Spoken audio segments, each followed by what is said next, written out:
지난 2016년 뉴욕 자연사 박물관에서는 유명 SF 작가 아이작 아시모프를 기리기 위해 창설된 토론회가 열렸습니다. 매년 과학 분야의 유력한 주제를 대상으로 저명 과학자들을 초대하여 토론하는 행사인데요. 이해에도 헤이든 천문대 관장이자 유명 물리학자인 닐 디그레스 타이슨의 호스트로 MIT 대학의 우주론 학자 맥스 태그마크, 메릴랜드 대학의 이론 물리학자 제임스 게이츠, 하버드 대학의 이론 물리학자 리사 랜들 등의 유명 과학자와 철학자 등이 참석하여 다음의 주제를 대상으로 토론을 나누었습니다. 바로 그것은 우주는 컴퓨터 시뮬레이션인가? 였습니다. 얼핏 들으면 황당하게 들릴 수도 있으며 입증하기 불가능하다고 알려진 이 시뮬레이션 이론이 현대 과학계에서 이토록 많이 다루어지는 이유는 무엇일까요? 과연 우주를 시뮬레이션하는 우주 컴퓨터는 존재가 가능이나 할까요?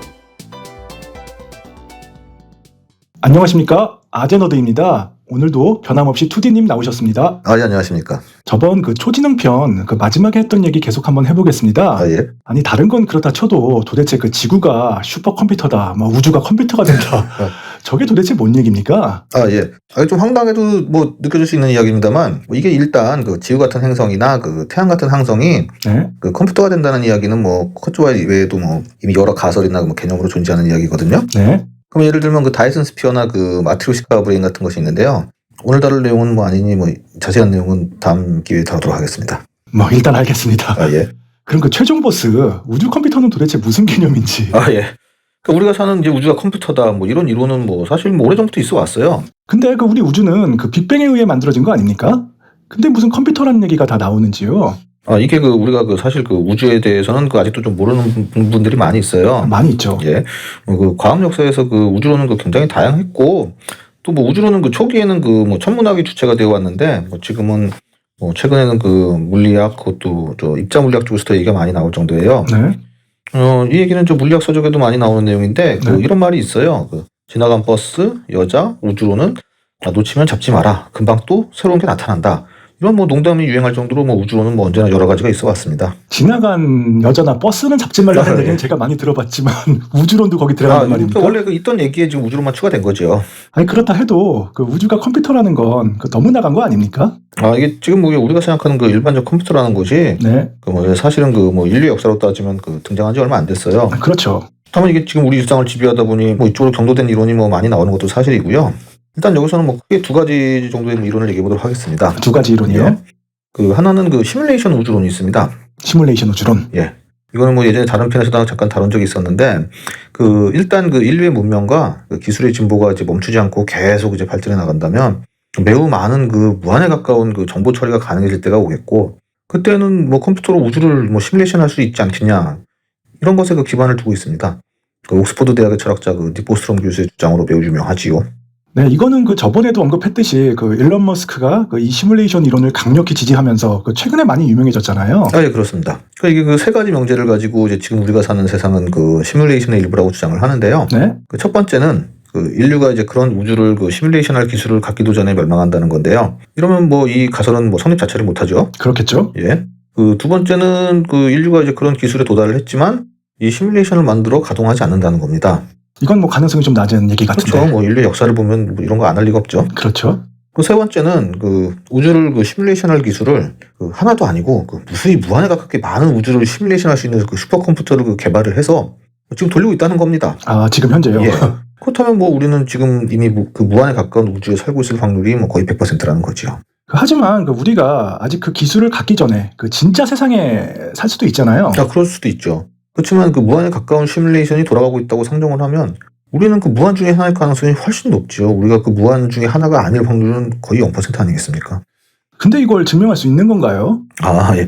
사실 이거는 증명하기는 어렵죠. 이게 그렇겠죠. 불가능하다고 봐야죠. 이게 시뮬레이션의 일부라고 해도 우리가 이것이 시뮬레이션이라고 증명을 하고 눈치를 챌 수 있겠습니까? 불가능하죠. 예. 따라서 이게 사실상 이론이라기보다는 사변적 가설일 뿐입니다. 근데도 이 시뮬레이션 이론을 주장하는 사람들이 많은데요. 구체적 근거는 있는 건가요? 일단 이 이론을 주장하는 측에서는 몇 가지 사례를 들어 주장을 하는데요. 이 세상이 컴퓨터 게임처럼 돌아가고 있다는 거예요. 네. 오픈월드 게임 있지 않습니까? GTA나 엘더 스크롤 스카이림 같은 게임이요. 폴아웃이나요? 예. 이런 게임들은 이제 내가 바라보고 이제 화면에 표시되는 구역만 렌더링되고 그렇지 않은 부분은 렌더링 되지 않으니까 그 자원을 효율적으로 관리한다는 건데요. 네. 그러니까 이제 우리가 그 시뮬레이션에서 살고 있다고 하면 이렇게 효율적으로 자원을 관리하면은 시뮬레이션 세상을 만들 수 있지 않겠냐라는 건데요. 네. 저는 이거는 그 적절한 사례는 아니라고 봅니다. 왜죠? 이거 화면에 안 보이면 렌더링은 안 되니까 그 연산이 적어진다고 생각할 수는 있어도 그 데이터는 그대로 차지를 해요. 그 연산도 이루어져야 하고요. 그 뒤돌아봐서 제가 사람이 있는 걸 봤는데 그 다시 뒤돌아봤다고 그 사람이 없어지거나 다른 사람으로 바뀝니까? 그건 아니지 않습니까? 그렇죠. 결국 어떤 데이터는 이제 그만큼의 그 공간을 차지하고 있어야 해요. 그러면은 뭐 미세한 그 세포부터 저 멀리 그 수십억 광년 떨어진 그 관측 가능한 다른 은하에까지 그 데이터는 공간을 차지하고 그 연산이 다 필요한 거예요. 그러니까 1TB 하드디스크에 그 2TB 데이터를 넣을 수는 없습니다. 근데 우리 우주 내에서 우리 우주만한 데이터를 시뮬레이션 할 수 있을까요? 그 데이터를 압축할 수 있는 거 아닙니까? 그 미래에는 엄청난 압축 기술로 압축이 가능할 것 같은데. 그 비손실 압축의 경우는 한계가 있습니다. 아, 그러니까 이제 그 JPG나 이제 MP3는 그 손실 압축을 하기 때문에 이제 높은 압축을 할 수 있지만 그 비손실은 그 아무리 압축 기술이 발달한다고 해도 그 한계가 있어요.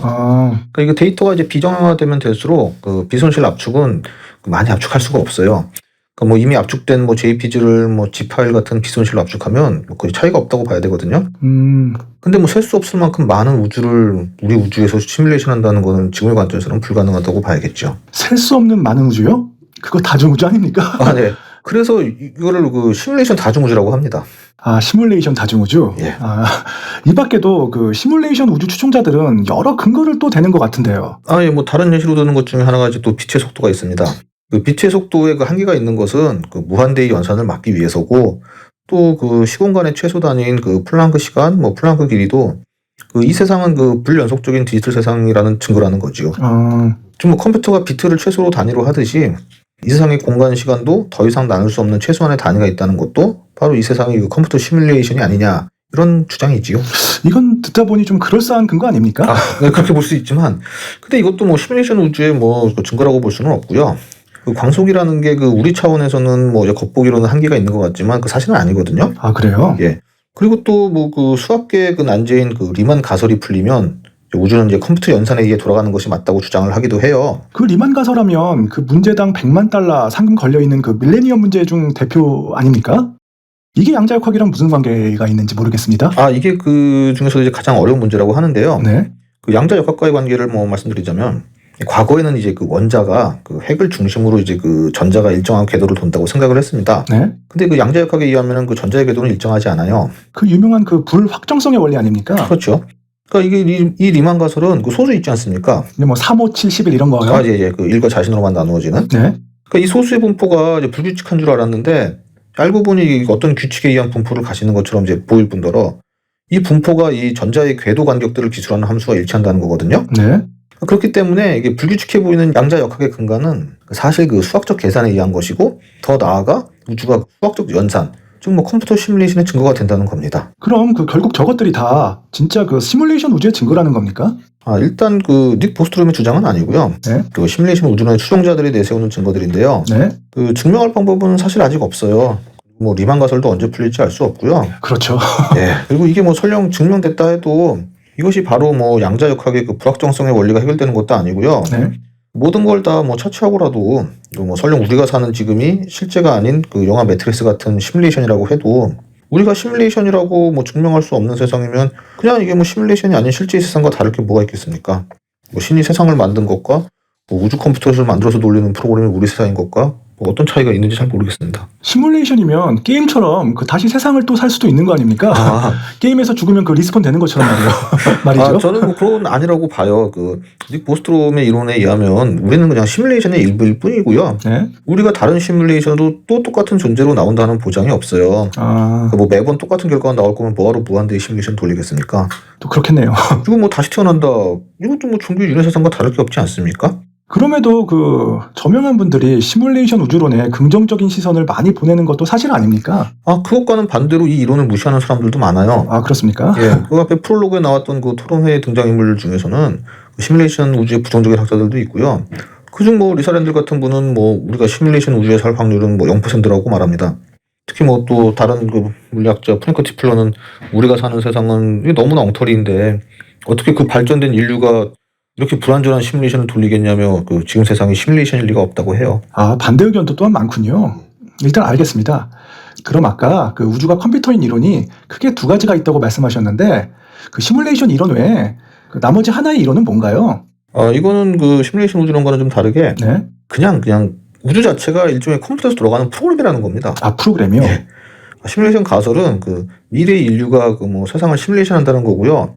이거는 그냥 우주 자체가 컴퓨터라는 겁니다. 아, 이건 더 시뮬레이션 가설보다 더 황당하게 느껴지는데요. 스티븐 울프램이라는 사람이 있어요. 들어보셨습니까? 그 울프램 알파라는 검색 엔진은 아는데 그 울프램입니까? 예, 맞습니다. 이 사람이 재미난 사람인데 네. 원래 물리학 전공하던 천재였어요. 천재요. 예, 이 바닥에 뭐 천재 아닌 사람은 없습니다만 네. 입자 물리학을 연구하던 중에 수식 계산용 그 프로그램을 짰는데 이게 자기가 봐도 너무 잘 만들어가지고 그냥 물리학 그만두고 회사 차려가지고 자기가 만든 프로그램을 팔았어요. 이게 그 유명한 매스메티카입니다. 아, 천재는 천재 맞나 보네요. 뭐 사업 능력도 대단한 것 같고. 예. 이 매스메티카가 전 세계 대학이나 그 연구소에서 안 쓰는 데가 없다 보니 네. 당연히 엄청난 돈을 벌었죠. 그러더니 뭐 돈도 많겠다 해서 직접 자기가 새로운 종류의 과학이라는 도발적인 제목의 책을 써서 자신의 우주론을 밝혔는데 네. 이 사람이 얘기하는 게 우주는 단순히 프로그램 몇 줄로 짜면 만들 수 있는 것이다. 이렇게 주장을 해서 꽤 말이 많았습니다. 이게 우리가 쓰는 PC 프로그램 이런 개념은 아니고요. 우주도 이제 어떠한 법칙에 의해 지배를 받는다는 생각은 언제나 있어 왔습니다. 모든 것의 이론이라고 단 하나의 근원적인 법칙이 있을 것이다라고 다 생각해 오고 있고 아인슈타인도 말년에 단 하나의 이론을 찾기 위해 연구하다가 이제 연구했었죠. 많은 과학자들이 그 연구에 몰두했었었죠. 그렇죠. 근데 근원의 법칙이 사실 어떠한 로직에 의한 컴퓨터 코드 같은 걸로 구성된 거 아니냐 이렇게 주장을 하는 겁니다. 아, 이 거대하고 복잡한 우주가 단지 프로그램 코드 몇 줄로 만들어진다는 겁니까? 예, 인생 게임이라고 있습니다. 인생 게임은 그 유명한 보드 게임 아닙니까? 예. 그거랑 이름이 좀 같긴 합니다. 그래서 개발자 이름을 따서 코네이의 인생 게임이라고 구분해서 따로 부르기도 합니다. 아, 콘웨이의 인생 게임이요? 예. 유명 멀티 게임인 데스티니 2의 설정에 나오는 예. 게임인데. 예. 그러니까 이게 70년대, 80년대 베이직이나 어셈블리어 교재 등에도 예제 소스로 있었을 정도로 매우 네. 잘 알려진 게임인데요. 네. 사실 게임이라기보다는 초이값을 지정한 뒤 그냥 관찰하는 프로그램이에요. 원리는 단순합니다. 3 곱하기 3의 모는 칸이 있고 가운데의 세포 기준으로 주변에 몇 개의 세포가 있느냐에 따라 이 세포의 다음 세대의 생명이 결정이 돼요. 네. 그래서 몇 가지 초기 세포들을 뿌려주면 단순한 이 원칙에 따라 세포들이 마구 증식되거나 또는 소멸되거나 하면서 무한한 패턴을 반복하기도 하고 또 다 소멸되기도 하고 그러거든요. 네. 그러니까 스티븐 울프램은 우리가 사는 우주도 이러한 단순한 법칙에 이거해서 세포들이 증식하듯 해서 지금의 우주가 만들어졌다고 주장을 하는 거거든요. 아, 즉 우주는 이러한 연산이 수십억 년 이상 돌아가고 있는 결과라는 거죠. 듣다 보니까 학계의 반응이 궁금한데요. 예. 좋을 리가 있겠습니까? 이게 온갖 악평이란 악평은 다 들어먹었고요. 네. 근데 재미난 것은 이 책이 엄청 두꺼워요. 1200페이지가 넘는데 1200페이지요. 예. 이 책이 나오고 만 하루도 안 돼가지고 악평들을 해대가지고 진짜 제대로 읽고 평하는 게 맞냐 이런 얘기도 있었다고 해요. 어딜 가나 다 똑같군요. 비판을 위한 비판 말이죠. 예. 그러니까 아무래도 이게 기존 주력자가 아니다 보니 이제 기존 학계에서는 이제 좋게 보지 않는 시각이 많았지요. 내용도 좀 쉽게 받아들이기는 어렵고요. 네. 그러니까 이것도 사실 입증이 좀 불가능하다는 점에서 앞에 시뮬레이션 우주랑 상황이 크게 다르지는 않습니다. 학계 주류에서 받아들여지는 이론은 아니지요. 알겠습니다. 자, 그럼 근원적인 질문을 좀 드릴게요. 저런 우주 시뮬레이션이 가능한 우주 컴퓨터가 존재한다고 가정했을 때 과연 저런 우주적 슈퍼컴퓨터의 창조주는 누구입니까? 우주 컴퓨터가 신도 아닐 테고 저런 엄청난 파워를 준 창조자가 있을 거 아닙니까? 이 문제도 여러 의견이 있죠. 근데 일단 신일 수도 있죠. 신이 아니죠. 신이요. 예. 먼저 유력한 게 포스트 휴먼, 그러니까 인간 이후의 존재인데 네. 미래 인공지능 초지능일 가능성이 높겠죠. 아니면 이들이 창조한 컴퓨터라고 말하는 사람도 있고요. 그럼 결국 먼 미래의 인간의 후손들이 창조한 우주에 우리가 지금도 시뮬레이션으로 존재하는 거 맞나요? 아니 그렇게 보는 시각도 있고 고차원의 문명을 지닌 외계의 존재들 이런 것까지 나와요. 근데 이것도 단순히 이치 같은 외계인이 아니라 네. 알 수 없는 고차원의 기계 문명이나 신적 존재가 만들었다 이런 얘기까지 하는 사람도 많아요. 아휴, 거기까지 가면 결국 SF의 영역이네요. 종교의 영역이거나. 그렇죠. 사실 우주 컴퓨터를 창조해 구동하는 창조자가 누구냐 그걸 누가 어떻게 알겠습니까? 그렇죠. 설령 존재한다고 해도 그러면 또 그 창조자를 창조한 창조자는 누구가 되며 또 그 창조자를 창조한 창조자는 또 이렇게 시뮬레이션 이론에서도 이런 식으로 시뮬레이션이 돌아가고 있는데 그게 또 시뮬레이션이 돌아가고 또 시뮬레이션이 돌아가고 이런 무한 루프 같은 이야기도 나오고 결국 이런 얘기는 끝도 없는 무의미한 논쟁이죠. 그렇겠네요. 근데 그 우주는 컴퓨터다 하면 그 또 떠오르는 게 우리가 이전에도 한번 그 다뤘었던 저기 오메가 포인트 이론인데요. 아, 예.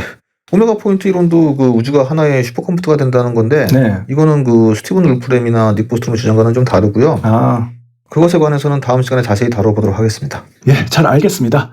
오늘은 우주가 컴퓨터라는 몇 가지 이론 혹은 가설에 대해서 한번 알아봤습니다. 저희는 그 다음 시간에 더 좋은 내용으로 찾아뵙겠습니다. 재밌으셨다면 구독과 좋아요 부탁드리겠습니다. 감사합니다. 아제너드였습니다. 감사합니다. 자, 영상 유익하게 감상하셨는지요? 다음 시간에 더 재미있고 유익한 영상으로 찾아뵐 것을 약속드리며 좋아요와 구독 부탁드리겠습니다. 지금까지 아제너드였습니다. 편안한 일상 되세요.